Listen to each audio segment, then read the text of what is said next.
Salutations, YouTube. What's going on? It's Straight Six Fan here once again, and it's time now for the long-awaited design episode. I've been promising this to you guys for a long time, so here we are. I finally got it done. Actually did it last weekend, like I said I would. It's just had to do some research on how to do the old screen capture broadcast here. So luckily, I run a podcasting website, so I've got the audio equipment to be able to talk to you guys, but here's a tour inside of my head, basically, is what we're doing. And we'll start off with the radio flyer itself, the pan we are pretty familiar with. And as you guys will notice, what I've done here is I've cut out a section of the bottom pan. And my thought process here is primarily in dealing with the chassis. And the reason I've done that is so on the chassis side of things, I can run it up like a frame rail. And the reason I'm doing that is I'm trying to get the wheels, of course, is to get this thing as low to the ground as I can. And this is going to get the axle up tight against the belly of the pan. And so I'm really thinking this is the route I'm going to head. Section out a little bit of the floor pan. You know what I'm saying. It's the wagon. So, but anyway, I'll weld in some plate steel here up front to be able to mount the 2-horse or maybe a bigger Briggs & Stratton motor. Who knows? Only time will tell. Now I can't take credit for the modeled Briggs & Stratton motor here. Someone else spent a lot of time doing detail. I robbed this off a Google warehouse. It came out of a generator. There's no gas tank on this thing, so it's anatomically incorrect. And I'm certainly going to do something different with the exhaust than this. So keep that in mind as we progress through this episode. I'll do something a little bit different. I tried my hardest exploding this thing, but there are layers upon layers inside this thing, and I could not get to what I wanted. So I did like what all persistent people do, and I gave up. But anyway, the other ability I have, of course, doing the you don't see my face today, and I'm a little more comfortable behind just the microphone. So hopefully I'm maybe a little more humorous than I am in my on-screen presence. Something I'm still trying to work on. But speaking of working on things, I've also spent a lot of time working on my deep radio voice here. So I've got my cheesy DJ voice ready to go. And with that, we'll progress on with the project. No, but sorry, I digress. I think the thing that's going to make or break the whole rat rod vibe of this, aside from just the natural patina on the wagon itself, is probably going to be in how I integrate the front axle. I'm going to probably try to fabricate something really cool, I-beam-like, put some speed holes in it.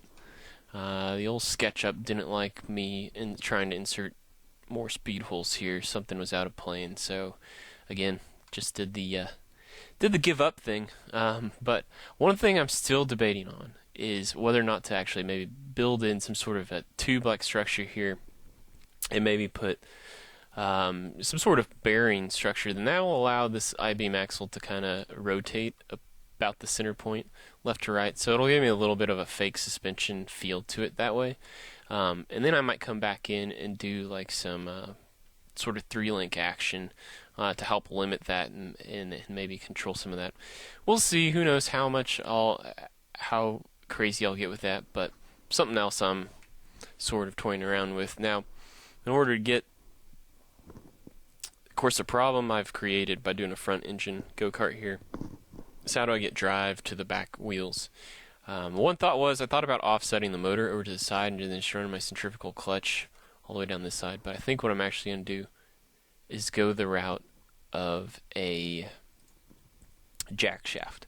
And what this will allow me to do is I'll have the ability to swap out gears here and here, and that'll help me gear it down or up, and give me another layer of flexibility in terms of gear ratios. But use some pillow blocks here on the frame rails and the shaft, of course, so you'll learn from your centrifugal clutch to an initial gear, as well as then to an output gear.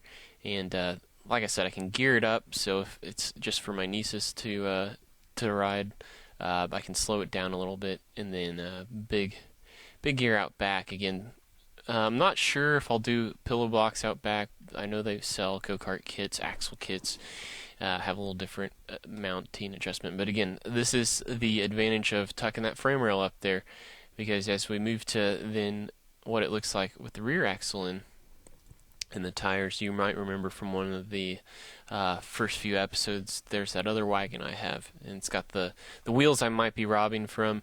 I mean, I measured those bad boys, and they're 11 inches in diameter, so gives this thing a whole different feel with the wheels on it, different proportion. I'm not sure if I like it or not, but at the same time, I don't really want to dump a lot of money into this, so we'll see. That might be something that changes on down the road. If it was up to me, I'd probably buy. There's some tires out there that sort of have the old Coker tire feel to them, with the sidewall ribs on them. And I'd like to do like a white wall and maybe some hubcaps. And I'd rather have just a tall, skinny tire.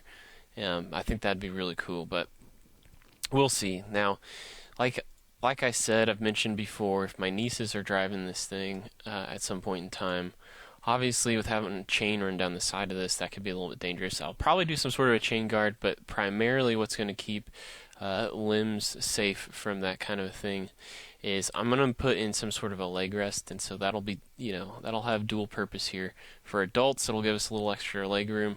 Probably put our accelerator and brake up in here. The other thing is it kind of gives it a look sort of like a windshield. This is a scaled down version of a rat rod, right? So kind of gives it that windshield vibe. It makes it look like it's going fast by standing still. That classic trick, kicking it forward, adding the old Euro skew. Our buddy Greg's listening. I'm hoping he's chuckled after that point. But inside joke, sorry YouTube. But anyway, so there's that. If we wind up tearing apart the other wagon, that I'll use a lot of steering components from that. I'm not exactly sure how that actually works from this point to down here, but I'm not all too concerned about it. I think I can get it figured out. Just that's going to have to be a sort of design on the fly situation there. So anyway, you're probably now wondering, okay, now how are you going to sit in this thing if you've sectioned out the floor? And I think what I'm actually going to do is at my job, I have an architecture job as a day job. We do a lot of schoolwork, right? So in the process, we get sort of samples and submittals and stuff. And one of those being a gym floor. I did a gym floor last year. And so I still have the sample on my desk, and almost can't even beg the product reps to come back and pick their stuff up. So it's either going to be a paperweight on my desk, or I just as well, I think I'm going to cut up the gym floor section I have. I think it'll be the right size to fit in here and be kind of give it like that wood bed look. Now, obviously, you're seeing there's still got a gap here to address it. I think what I'm going to do is I've got a couple of license plates I'll hack up in true rat rod fashion and kind of, give some eclecticity to it. I think I just made a word up there. But that'll polish that off, and so things really starting to take some shape. Those are all things I know I want to do. I think one nice real detail I can do as well is, those reflectors they sell at hardware stores is for marking at the end of your driveway, like the boundaries of where the culvert is so you don't fall off, the kind of reflectors, things like that. I want to take those and pop the reflectors out, but this might be something that could be one of those first projects for Greg's CNC machine. I want to cut out like a rear fascia plate and just make some sort of cool accent piece here, and then put those reflectors in. Add a little safety, but it just kind of, again, it gives it more of that real car feel, kind of like a taillight look. So I think that'll be something pretty cool. Another thing I haven't necessarily, at this point now, everything else is optional. I haven't figured out if I like this or not, but I might do some sort of an accent up front to make it look like a grill. More or less just to protect the engine is all I want to do. I don't know what form that's going to take. It won't be boxy like this. It'll probably be bent.